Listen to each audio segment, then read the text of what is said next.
አንዳንድ ወዳጆቼ እንዲሉኛል ዛሬም ስለ ፍቅር ታወራለህ እንዴ ይሉኛል። አዎ ዛሬም ስለ ፍቅር አወራለሁ። ሌላም ልጨምርላችሁ፣ ነገም ስለ ፍቅር አወራለሁ። እንደገናም ሌላ ልጨምርላችሁ፣ ለዘላለምም ስለ ፍቅር አወራለሁ። ዓለማችን የጎደላት ታላቁ ስብዕና ፍቅር ነው። ዓለም ፍቅር ቢኖራት ኖሮ ብዙ ታማሚ አይኖርም፣ ብዙ የተጎዳ አይኖርም፣ ብዙ የተኛ አይኖርም። ፍቅር ስለጎደለን ህመማችን በዝቷል።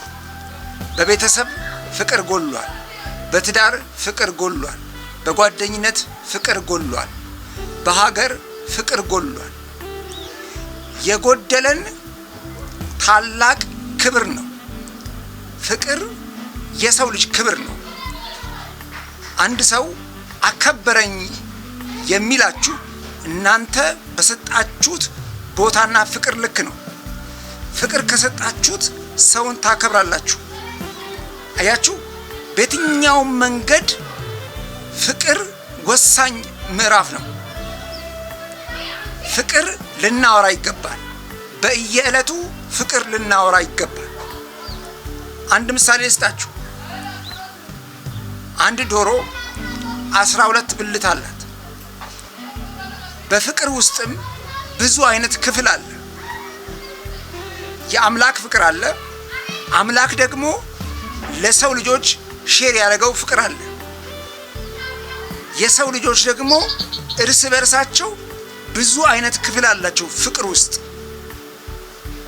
የቤተሰብ ፍቅር ይኖራል፣ የጓደኛ ፍቅር ይኖራል፣ የትዳር ፍቅር ይኖራል፣ የሀገር ፍቅር ይኖራል። ይሄ ሁሉ በእግዚአብሔር ሕይወት ውስጥ ያለ ነው። ከእግዚአብሔር ሕይወት ውጭ አይደለም ፍቅር። ነገር ግን ሰው የሰው ፍቅር መነሻ የሚያደርገው ከእግዚአብሔር የሚቀዳው ፍቅር ሁሉ የሚቀዳው ከእግዚአብሔር ነው።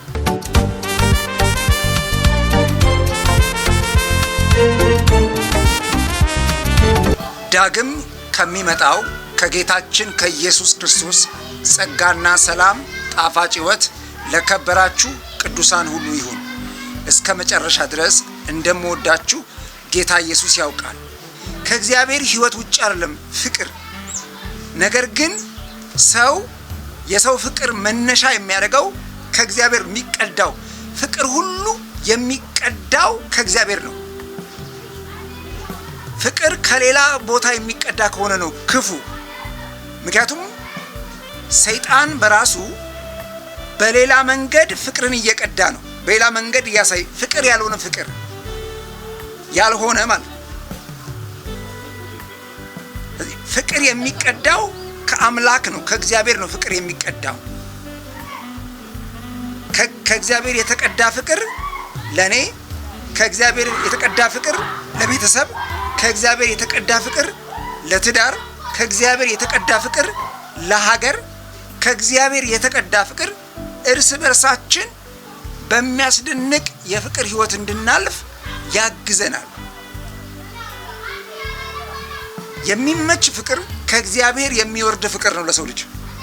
ከሌላ ቦታ የሚቀዳ ከሆሊውድ፣ ከቦሊውድ፣ ከተለያየ የፊልም የሚቀዳ ፍቅር ጤና የጎደለው ፍቅር ነው። ህመም ያለበት ፍቅር። እዚህ እኛ ስለ ፍቅር የምናወራው የመጀመሪያ አባታችን አምላካችን ፍቅር ስለሆነ ስለሱ በየዕለቱ እናወራለን። እሱ በእኛ ላይ ፍቅርን ገልጧል። እሱ ለኛ ፍቅር ከፍሏል። እሱ ለኛ ፍቅር ሆኗል። እዚህ ፍቅሩን እንገልጣለን። እኛ ደግሞ እያወራን ፍቅርን እንገልጣለን። አዲስ ኪዳን በመናገር ውስጥ ነው ፍቅር የሚገለጠው። የመጀመሪያው ያመንነውን ፍቅር እናወራለን። ፍቅር ካመንክ ታወራለህ። ስላመንከው ፍቅር ታወራለህ። እኛ በአምላካችን ፍቅር እናምናለን። እዚህ የአምላካችንን ፍቅር ደግሞ በልባችን ከማመን አልፈን እናወራለን። ስለዚህ በፍቅር እንዴት መኖር እንዳለብን እንመለከታለን። ቃሉም እንደሚል በፍቅሬ ኑሩ ብሏልና። እንግዲህ በማቴዎስ ምዕራፍ 22 ከቁጥር 37 ላይ ጌታችን ኢየሱስ እንደዚህ ይላል፣ ጌታ አምላክህን በፍጹም ልብህ፣ በፍጹም ነፍስህ፣ በፍጹም ሐሳብህ ውደደው ይላል። ይህ ሰዎች ሁሉ ከእግዚአብሔር ጋር ስለሚኖራቸው እውነተኛ ፍቅር ወይም ወደ እውነተኛ ፍቅር የሚያድጉበትን የህይወት ክፍል ያሳያል። ሁለተኛው ባልንጀራህን እንደራስህ ውደድ ነው። እነዚህ ሁሉ የፍቅር ህግ ናቸው። ስለዚህ እግዚአብሔር አምላክ ለኛ የሰጠን ህግ በአዲስ ኪዳን ፍቅር ነው። ህጉ ፍቅር ነው። አንደኛ ጌታ አምላክን ውደድ፣ ሁለተኛ ባልንጀራህን እንደራስህ ውደድ። ከሰዎች ጋር እንድንተሳሰር፣ እንድናወራ፣ እንድንግባባ፣ እንድንተያይ የተደረገው በፍቅር ነው። በፍቅር እንድናልፍ፣ በፍቅር እንድንኖር፣ እርስ በርሳችሁ በፍቅሬ ኑሩ ነው ያለው። በፍቅሬ ኑሩ ነው። ተደጋጋሚ ጌታችን ኢየሱስ በምድር በነበረበት ዘመን ስለ ፍቅር ነው ያወራው፣ ስለ ፍቅር ነው የተጫወተው። እሱም የሰራው ፍቅር ነው። ከመጀመሪያው እስከ መጨረሻ ከክብሩ እስኪወርድ እስከ መስቀል ሞት ድረስ የታዘዘ የሆነው በፍቅር ነው። ለአምላኩ ያለውን ፍቅር አሳይቷል። ለእኛም በከፈለው ዋጋ ታላቅ ፍቅር ተገልጧል። ከዚህ የሚበልጥ ፍቅር ለማንም ደግሞ የለው። ስለዚህ እኛ ስለ እግዚአብሔር ስለ ፍቅር የምናወራበት እኔ 3 ምክንያቶች አሉ። አንደኛ እግዚአብሔር ራሱ ፍቅር ስለሆነ ስለ ፍቅር አወራለሁ። አምላኬ ራሱ ፍቅር ነው። ሕይወቱ ፍቅር ነው። ለኔ ያለው ዓላማ ፍቅር ነው። ለኔ ያለው ሐሳብ ፍቅር ነው። ለኔ ያለው እቅድ ፍቅር ነው።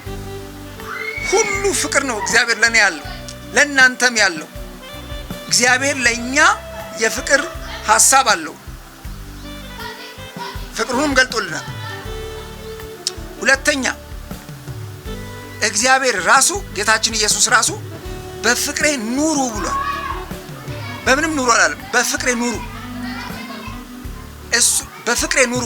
እሱ ያሳየውን ፍቅር እኛም እንድንኖር፣ እኛም እንድናሳይ፣ እኛም እንድናመለክት ተጠርተናል። ታዲያ በፍቅሬ ኑሩ ካለ እኔ በምን ልኑር? በምን ልኑር? እሱ በፍቅሬ ኑሩ ካለ እኔ በምን ልኑር? ዛሬም የምኖረው በፍቅሩ ነው። እሱ በፍቅሬ ኑሩ ካለ እኔም በፍቅሩ እኖራለሁ።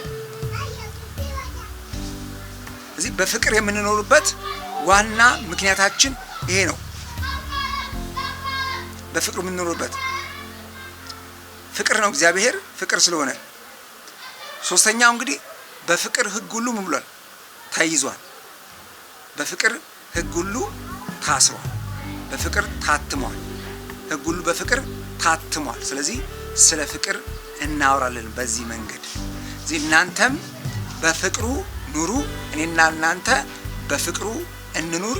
እግዚአብሔር በፍቅሩ እንድንኖር ጠርቶናል። በፍቅሩ እንድንታሰር ጠርቶናል።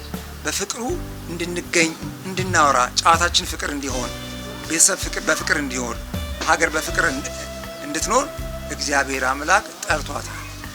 ከፍቅር ውጪ በምን ትኖራላችሁ? ምን ይመቻችኋል? ከፍቅር ውጪ ምን ይመቻችኋል? ፍቅር እናውራ፣ ፍቅር እንኑር። እግዚአብሔር ፍቅርን ይወዳል። እስከ መጨረሻ ድረስ ወዳችኋለሁ። ተባረኩ።